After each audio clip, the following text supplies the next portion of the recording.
Todo, probabilidad y estadística en el menos tiempo posible. So let's start with what are statistics. Statistics is the collection of data. It can be descriptive, which is summarized in tables or graphs, or inferential, which is analyzing the information to make conclusions. Graphs can be histograms, a frequency polygon, an ogive, a pie chart. So here I made myself a list of words to know. For example, population, which is a set of individuals with certain characteristics that are wanted to be identified or measured. They can be finite or infinite. Finite, their size is known, and infinite, their size is unknown or not countable.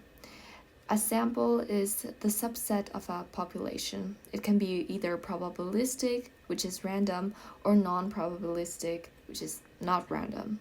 A variable is something that is being measured, and an individual or a sample unit can be measured or classified. Some measurement scales are qualitative or quantitative. In the qualitative scales, there are nominal and ordinal. Nominal are categories, ordinal indicate position. Quantitative have interval and ratio. Interval is the magnitude or distance of something, and the ratio is a value with the absence of zero. We also have discrete variables, which by only looking at it, you know what is going on. A continuous variable, it needs to be measured. A discontinuous variable, it only has two choices. And datum, which is data in singular. Some data sources where we can get all these measurements can be a documentary, research, a survey, or an experiment. Data organization can be ascending or descending, but we also have another way, which is the stem leaf plot, which is a quick way to arrange data. Okay, now frequencies. We have absolute frequency, relative frequency, percentage frequency, absolute cumulative frequency, relative cumulative frequency, and cumulative percentage frequency. Statistical measures. Okay, so we have mean, median, and mode. At this point, we all know what it is, but things get tricky when we have intervals. Okay, so for this, I'm gonna solve this problem. I have this chart and they're asking me to find the mean, median, and mode. Let's start with the mean. So first, we're gonna get the average of every interval. Now I'm gonna multiply the midpoint times the frequency. Now I'm gonna get the sum of all this, and then the sum of all the frequencies. Now I'm gonna divide these two numbers. And as a result, I got 9.8. So this will be my mean. Now for the median, we're gonna get the cumulative frequency. Now I'm gonna get the sum of all the frequency and divide it by 2. I got 11, which means that my median is in this part. If we see it in our graph, that means that we are in this interval. This is the formula to get the median, so all we gotta do is substitute. As a result, I got 10. Finally, let's get the mode. Let's look at our frequency and see which one has the most amount. We can see that our intervals 8 and 12 have repeat 6 times, which means that it's very likely that our mode is in here. So for the mode, here is the formula. As you can see, it kind of sucks, but we have to learn it. In this case, our lower limit is 8. The frequency is 6. The preceding frequency is 5. 2 times 6 is 12. And the preceding class is 5. The succeeding class is 4. And the size of our intervals is 4. Now let's solve this. And as an answer, I got 9.33. Now we can go along and see the next topic, which is standard deviation. Okay, so let's pretend that last semester I got an 80 in the portfolio and a 90 in the exam. That means that in the average, my final grade will be an 85. But what if in this semester I got an 85 in the portfolio and an 85 in the exam?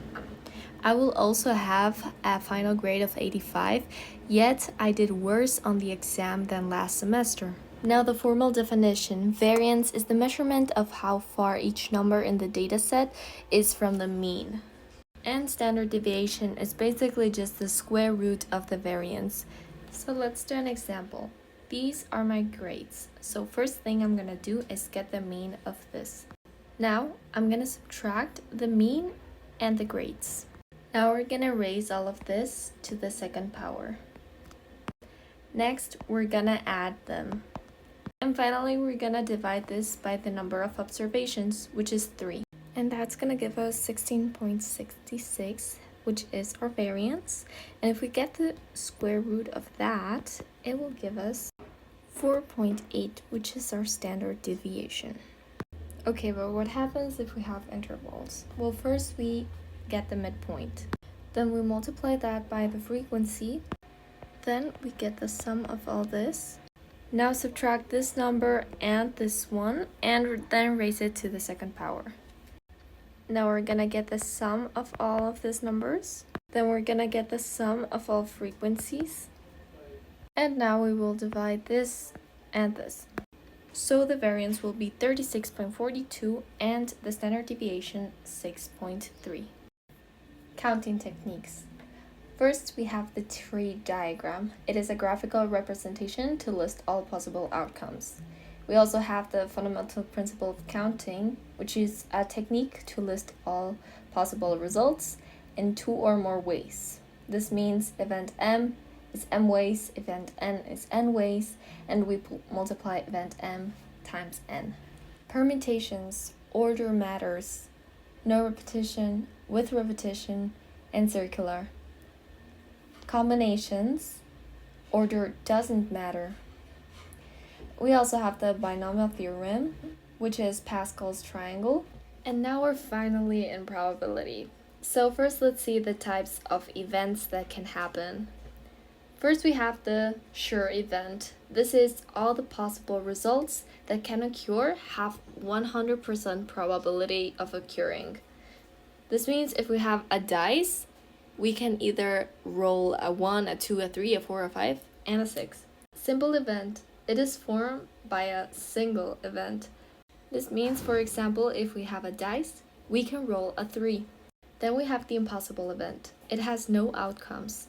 It is an empty set, so it has 0 chances of occurring. In a dice, it's impossible to roll a 7. Now we have the mutually exclusive event. This event doesn't have outcomes in common. Eso significa que no pueden pasar dos cosas al mismo tiempo. So if we roll a dice, we cannot roll a 2 and a 3 at the same time.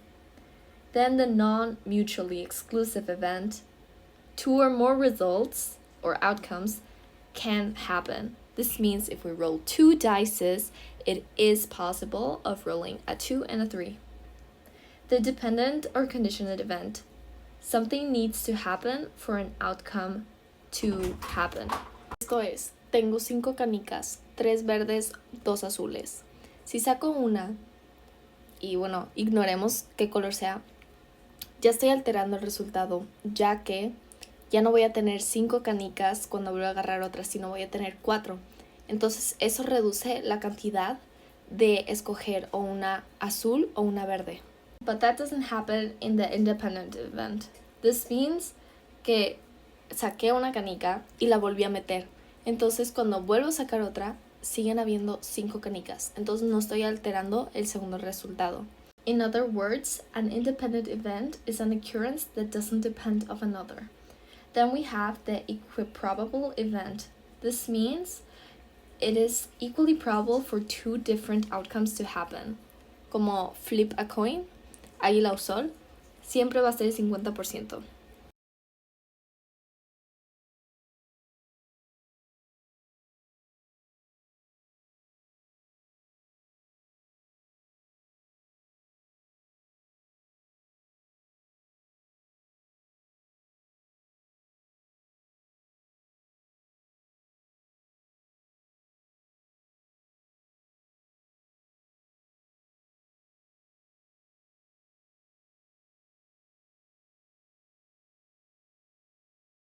Then the non-mutually. It is P-A urrara B. This means that we have two events, event A and event B. But there is an event where A and B is happening at the same time. So we need to add PA plus PB and then subtract PAB. Next we have the independent. This means that anything can happen. So we multiply PA times PB. Finally, we have the dependent. Dependent, something needs to happen for an outcome to occur. Now, el ejemplo que nos dio la maestra fue, ok, en el salón hay 10 personas. 3 de estas personas tienen lentes y 7 de esas personas tienen polo verde. Pero 2 de esas personas tienen lentes y polo verde.